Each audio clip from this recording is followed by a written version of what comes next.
Financial planning ఎలా చేసుకోవాలి, ఎక్కడ డబ్బుల్ని ఇన్వెస్ట్ చేస్తే మంచి రిటర్న్స్ వస్తాయి, మ్యూచువల్ ఫండ్స్ పై వెబినార్ ఈ నెల 19-20న. Hi guys, welcome to iDream. నేను మీ చాణక్య. ఫిక్స్డ్ డిపాజిట్స్ గురించి అందరికీ తెలుసు. మరి ఫిక్స్డ్ డిపాజిట్స్ ఎవరు చేస్తే మంచిది, అసలు ఫిక్స్డ్ డిపాజిట్స్ వల్ల మనకు రిటర్న్స్ అనేది ఎలా ఉంటాయి అనే వాటి గురించి కూడా ఈరోజు మనతో పాటు డిస్కస్ చేయడానికి పర్సనల్ ఫైనాన్షియల్ అడ్వైజర్ విజయకరణం గారు ఇప్పుడు మనతో పాటు ఉన్నారు. మరి ఆయన అడిగి తెలుసుకున్నాం. Sir hi. హలో అండి. AMFI and IMF registered advisor మీరు. సో మెయిన్గా అయితే ఇలాంటి వాటిలో అడ్వైజ్ చేయడానికి యువర్ ద పర్ఫెక్ట్ పర్సన్. ఏంటంటే ఫిక్స్డ్ డిపాజిట్స్ ఎవరు ఇన్వెస్ట్మెంట్ చేస్తే కరెక్ట్ ఉంటుంది, ఒకవేళ ఇన్వెస్ట్ చేయాలి అని అనుకుంటే ద ప్రాసెస్ ఏంటి, ఎలా ఉంటుంది అన్న దాని గురించి కూడా చెప్పండి. షూర్ అండి. మనం మెయిన్ అడ్వాంటేజెస్ చూద్దాం. ఫిక్స్డ్ డిపాజిట్స్లో ఖచ్చితంగా మనకి రేట్ ఆఫ్ రిటర్న్ అనేది ఫిక్స్డ్ ఉంటుంది. అంటే ఖచ్చితంగా మనకి ఇంత పర్సెంటేజ్ వస్తుంది అనేసి మనం ముందే డిస్క్లోజ్ చేస్తారు. మార్కెట్కి లింక్ ఉండదు ఇది. ఓకే, టెన్యూర్ కూడా మనకి 7 days నుంచి 10 years వరకు. ఓకే, అంటే 45 days, 90 days, 120 days ఇట్లా డిపెండ్స్ అనమాట. కొంచెం అడ్వాంటేజ్ ఏంటంటే సీనియర్ సిటిజన్స్కి ఒక పర్సంటేజ్, ఒక 0.25%, 0.5% ఎక్కువ ఇస్తారు కొన్ని బ్యాంక్స్. సో ఇవి అడ్వాంటేజెస్. అండ్ ఇంకోటి వచ్చేసి లోన్, మనకి ఫిక్స్డ్ డిపాజిట్ యాజ్ ద ష్యూరిటీగా పెట్టుకొని మనకి ఒక 90% వరకు లోన్ ఇచ్చే ఛాన్సెస్ కూడా ఉంటాయి. Okay, these are the fixed deposit basic rules. దీనివల్ల అడ్వాంటేజెస్ దీనివల్లనే మన ట్రెడిషనల్ వేలో ఉన్న ఇన్కమ్స్ కానీ, ట్రెడిషనల్ వేలో ఉన్న సేవింగ్స్ కానీ అన్ని ఫిక్స్డ్ డిపాజిట్కి వెళ్ళిపోయినాయి. ఒకసారి మనం బ్యాక్కి వెళ్ళి చూసుకుంటే ఒక 20-25 years back fixed deposits was the most favourite instrument అనమాట. బికాజ్ ఎందుకు అంటే అప్పుడు రేట్ ఆఫ్ ఇంట్రెస్ట్ 12%, 14% కూడా ఇచ్చిన ఫిక్స్డ్ డిపాజిట్స్ ఉన్నాయి 20 years, 15 years బ్యాక్. అంటే మనం మార్కెట్కి సంబంధం లేకుండా 12%, 14% జస్ట్ వాళ్ళు గ్యారంటీగా అమౌంట్ ఇచ్చేసేది అనమాట మనకి. కానీ మన మైండ్ సెట్, మన ఇండియన్స్ మైండ్ సెట్ ఎలా ఉంటుంది అంటే ఒకసారి అది అంత వచ్చింది కాబట్టి మనం ఇప్పుడు అదే కన్సిడర్ చేస్తాము అనేసి అట్లాగనే కంటిన్యూ అయిపోతుంది. యూజువల్గా మా అమ్మ కూడా సార్ ఏంటంటే ఒక 2 lakhs 3 lakhs ఉన్నాయంటే ఎందుకు నాన్న FD చేసేసి అయిపోతుంది అని చెప్పేసి అంటూ ఉంటారు. కరెక్ట్. అయితే ఇప్పుడు మనం చాలా మంది ఇగ్నోర్ చేసేది ఏంటి అంటే పర్సంటేజ్ ఎంత వస్తుంది అనేది చాలా తక్కువ మంది చూసుకుంటారు. వాళ్ళు ఎంత ఇస్తే అంత ఫిక్స్డ్ డిపాజిట్ అది సేఫెస్ట్ అనేసుకొని ఎంత ఇస్తున్నారు, okay, that's a fine thing. కానీ అప్పుడు ఎంత ఉంది ఇంట్రెస్ట్ రేట్, ఇప్పుడు ఎంత ఉంది అనేది ఎవరు కన్సిడర్ చేయరు. సో ఇక్కడ ఒక రూల్ మాట్లాడుకుందాం అండి, మనం రూల్ ఆఫ్ 72 అని. మనకి మన అమౌంట్ ఎంత ఎప్పుడు డబుల్ అవుతుంది అనే దానికి ఈ రూల్ పనికొస్తుంది అనమాట. ఓకే, ఇప్పుడు ఫిక్స్డ్ డిపాజిట్స్ కానీ ఎక్కడైనా సరే మనకి ఇంట్రెస్ట్ రేట్ డిస్క్లోజ్ చేస్తారు కదా. ఇంట్రెస్ట్ రేట్ డిస్క్లోజ్ చేసినప్పుడు మనం 72ని డివైడ్ చేయాలి ఆ ఇంట్రెస్ట్ రేట్తో డివైడ్ చేస్తే మనకి ఒక నెంబర్ వస్తుంది. ఆ నెంబర్ అనేది నెంబర్ ఆఫ్ ఇయర్స్ అనమాట. ఎన్ని ఇయర్స్లో మన క్యాపిటల్ డబుల్ అవుతుంది.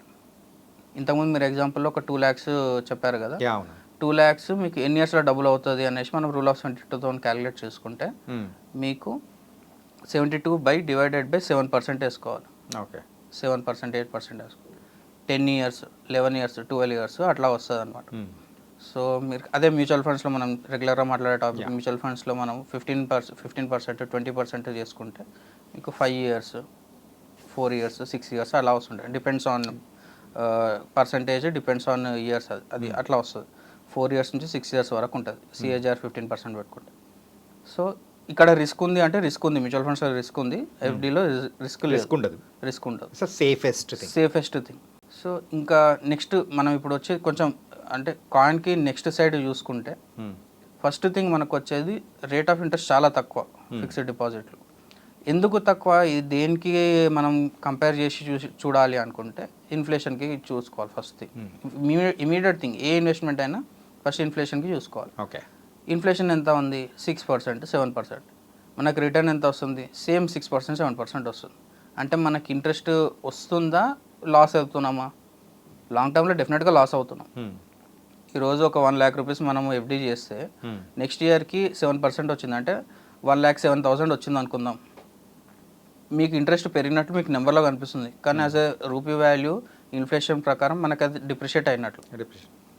సెకండ్ థింగ్, మనకి కాంపౌండింగ్ అనేది ఏం కూడా ఉండదు. చాలామంది ఏం చేస్తుంటారు అంటే కొంచెం హెక్టిక్ ప్రాసెస్ ఇది. 45 daysకి 90 daysకి ప్రతిసారి బ్యాంక్కి వెళ్ళేసి వచ్చిన ఇంట్రెస్ట్ని మళ్ళీ దానిలో ఇంక్లూడ్ చేసుకొని మళ్ళీ FD చేస్తుంటారు.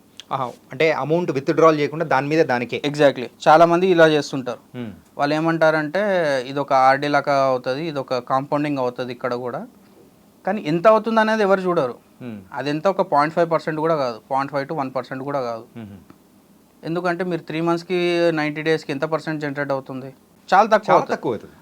దాన్ని కూడా ఒక గ్లామరస్గా చెప్పేసి మీకు అట్లా ప్రాసెస్ చేపిస్తారు, అదే నిజమని నమ్ముకుంటారు. అక్కడ ఒక మిస్టేక్, కాంపౌండింగ్ అనేది కాదు. సెకండ్ థింగ్, మీకు ట్యాక్స్ ఎంత కడుతున్నారు ఫిక్స్డ్ డిపాజిట్లో, అది ఎవరు కన్సిడర్ చేయరు. ఒక పర్సన్, ఒక ఇన్వెస్టర్ని నేను డైరెక్ట్గా మీరు మీ ఎఫ్డి మీద ఎంత ట్యాక్స్ కడుతున్నారంటే అతను చెప్పలేకపోతున్నాడు. ఫ్రాంక్గా చెప్పాలంటే 99% ఎవరైతే ఎఫ్డి చేస్తున్నారో వాళ్ళకి తెలియదు. యా. కానీ మీరు కన్సిడర్ చేయాల్సిందే. ఎందుకు అంటే ఫిక్స్డ్ డిపాజిట్లో మీరు వచ్చే ఇన్కమ్ని మీ ట్యాక్స్ బ్రాకెట్కి ఈక్వేట్ చేసి మీరు ట్యాక్స్ కట్టాల్సిందే.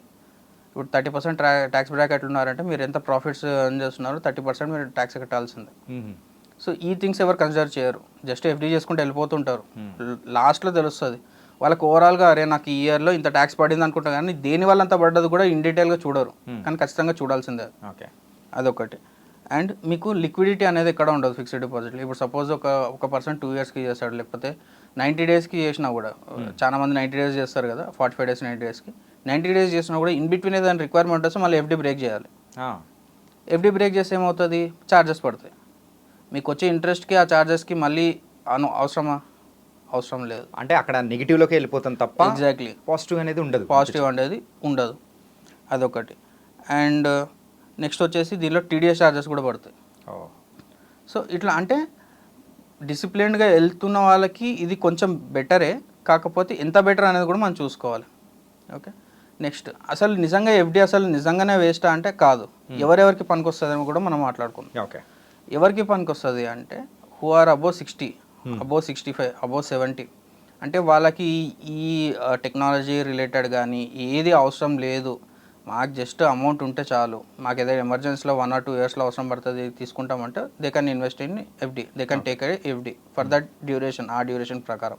కానీ వాళ్ళకి ఖచ్చితంగా ఇంకా అడ్వాంటేజ్ ఎక్కడ ఉంటుంది, సీనియర్ సిటిజన్స్ అయినందుకు వాళ్ళకి ఇంకొక 1 or 2% ఇంకా ఎక్కువ వస్తుంటుంది. అది చూసుకోవడం ఇంకా బెటర్, జనరల్ దానికంటే ఇంకా అది చూసుకోవడం, పోస్ట్ ఆఫీస్లో కానీ అక్కడ చూసుకోవడం ఇంకా అడ్వాంటేజ్ వాళ్ళకి. అడ్వాంటేజ్ అవుతుంది. అదొకటి. సెకండ్ థింగ్ వచ్చేసి ఎవరు ఇన్వెస్ట్ చేయాలి అనుకుంటే ఎమర్జెన్సీ ఫండ్లో కావాల్సిన వాళ్ళు మాత్రం ఎఫ్డీలో చేసుకోవచ్చు.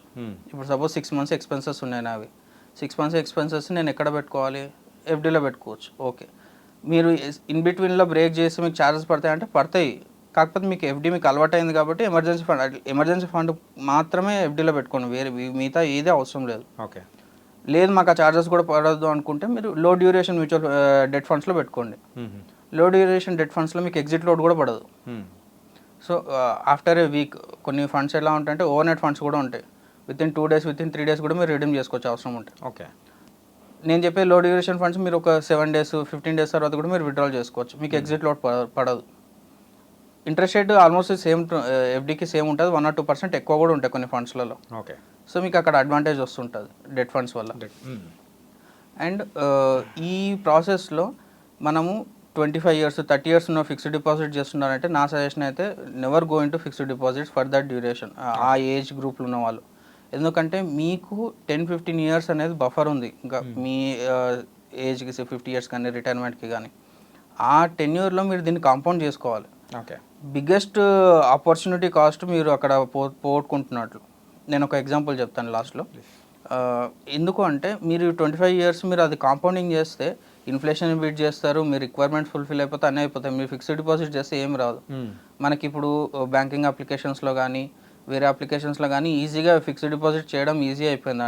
జస్ట్ వితిన్ ట్యాప్స్లలో ఎఫ్డీలు అయిపోతుంది. మన సేవింగ్స్ అకౌంట్స్లో ఒక 50,000 అబవ్ ఉన్నాయంటే ఇమీడియట్గా కాల్స్ వస్తాయి మనకి, ఎఫ్డీ చేయండి అనేసి. ఓకే, కానీ మీరు ఎమర్జెన్సీ ఫండ్ కోసం మాత్రం ఎఫ్డీ చేసుకోండి, లేదు అనుకుంటే డెట్ ఫండ్స్లో ఎమర్జెన్సీ ఫండ్గా యూజ్ చేసుకోండి. కానీ ఎంగేజ్ ఉన్న వాళ్ళు ఎఫ్డీ చేయకపోవడమే బెటర్ థింగ్. ఓకే, నేను ఒక ఎగ్జాంపుల్ చెప్తాను, ఇది రియల్ లైఫ్ ఎగ్జాంపుల్. ఒక పర్సన్ ఉన్నారండి లాస్ట్ 20-25 years నుంచి, ఒక స్టేట్ గవర్నమెంట్ ఎంప్లాయీ. అతను అంటే అప్పుడు నేను చెప్పాను కదా ఇంతకుముందు 12% 14% ఇంట్రెస్ట్ రేట్లు ఇచ్చే ఫిక్స్డ్ డిపాజిట్స్ ఉండే, ఆ జనరేషన్ నుంచి అతను ఇన్వెస్ట్మెంట్ చేసుకుంటూ వచ్చాడు. ఓన్లీ ఫిక్స్డ్ డిపాజిట్సే. Okay, highly disciplined investor. Monthly salary ఎంత వస్తుంది సమ్ పోర్షన్ ఆఫ్ దట్ డెఫినెట్గా ఎఫ్డీకి వెళ్ళాల్సిందే అతనికి. స్టార్టింగ్లోనే పంపించేసి అప్పటి నుంచి వెళ్ళిపోతున్నాడు. అతని లైఫ్ స్టైల్ కూడా అట్లా చేసుకున్నాడు.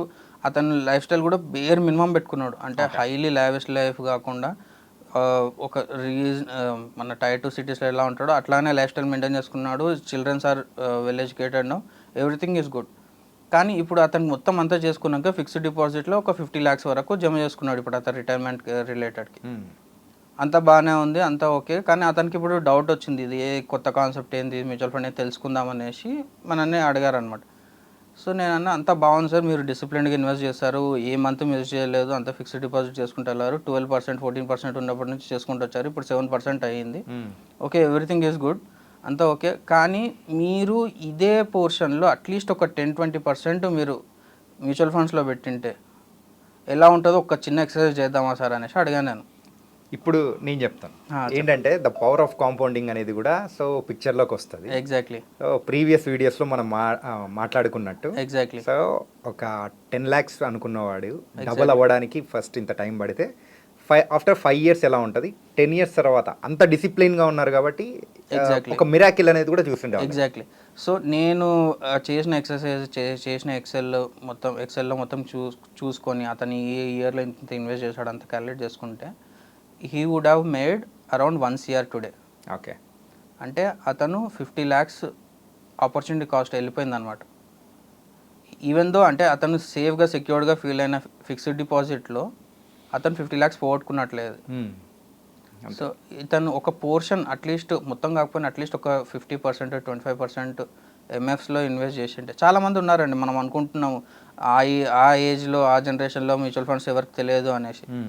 1992లో ఇన్వెస్ట్ చేసిన మ్యూచువల్ ఫండ్ ఇన్వెస్టర్స్ కూడా కలిసాను నేను వాళ్ళని. Okay, 1992 he's a doctor. అప్పట్లోనే అతను ఫిజికల్ ఫామ్స్లో ఫిల్అప్ చేసుకొని మ్యూచువల్ ఫండ్స్ 1000 rupees 1500 ఇన్వెస్ట్ చేసుకుంటూ వచ్చాడు అతను.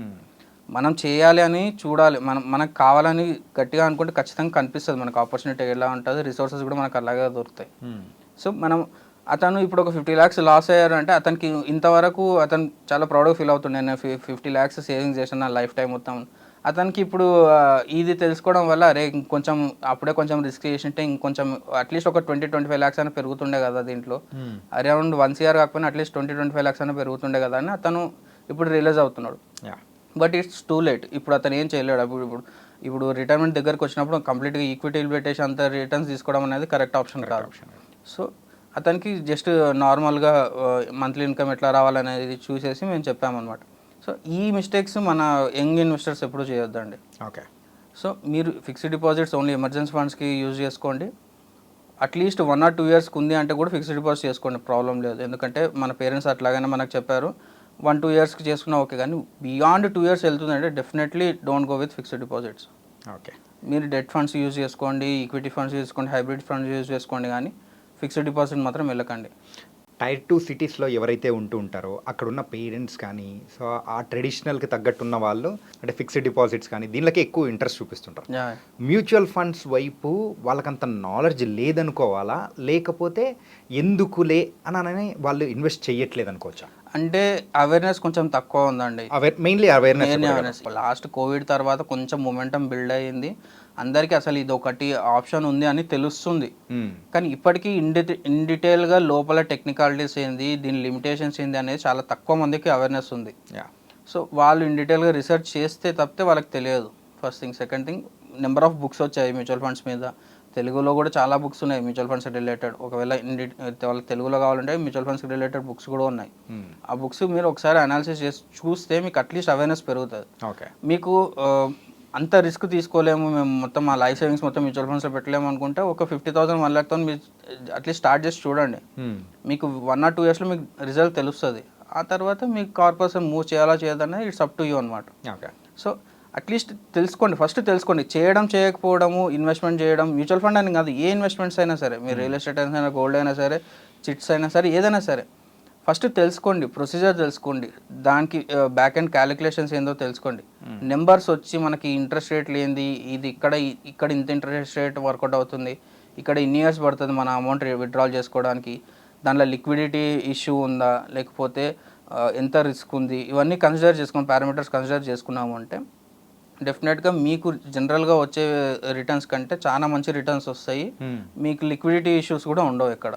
Nice sir. ఏంటంటే ఫిక్స్డ్ డిపాజిట్ మీద ఎవరికైతే నాలెడ్జ్ తక్కువ ఉందో, ఎవరైతే ఇన్వెస్ట్ చేయాలనుకుంటారో వాళ్ళు చేయొచ్చా చేయకూడదు అనే వాటి గురించి కూడా చాలా చక్కటి సమాధానాలు కూడా ఇచ్చారు. So thank you so much. Thank you అండి.